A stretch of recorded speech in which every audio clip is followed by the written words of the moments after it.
குழந்தைங்களுக்கு உடம்பு சரியில்லைனாலே நமக்கு ஒரு வேலையுமே புரியாதுங்க. திக்ஸனுக்கு வந்து கோல்டு. நாங்கள் வந்து ஹாஸ்பிட்டல் போயிட்டு வர மதிய டைம் ஆகிட்டு, அதனால் சாப்பாடு வீட்டில் எதுவும் செய்யல. சரி ஹோட்டல் போகலான்ட்டு கிளம்பிட்டோம். அங்கே போனால் அவர் வந்து சிக்கன் பிரியாணி சொல்லியிருந்தார்.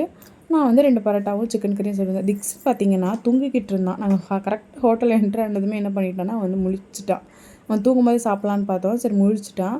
அவர் சிக்கன் பிரியாணி சொன்னால் ₹170 சொன்னாங்க சிக்கன் பிரியாணி. பட் குவான்டிட்டி ரொம்ப கம்மியாக இருந்துச்சு. நான் கேட்டேன் ₹170 இருக்காங்க, குவான்டிட்டி ரொம்ப கம்மியாக இருக்குன்னு சொல்லி கேட்டுட்ருந்தேன்.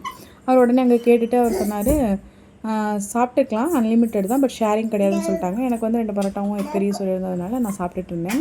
திக்ஸில் என்ன பண்ணாங்கன்னா பிரியாணி வரையும் அவங்க அப்பா கிட்ட போயிட்டாங்க. அடுத்து பரோட்டா வரையும் எங்கிட்ட வராங்க. இப்படி மாற்றி மாற்றி வந்துகிட்டே இருந்தாங்க.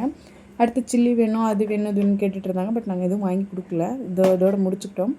லாஸ்ட்டாக ஃபைனல் செட்டை சாப்பிட்டு முடிச்சுட்டு ஒரு பன்னீர் சோறு வாங்கி 2 பேரை ஷேர் பண்ணிவிட்டு நாங்கள் கிளம்பிட்டோம்.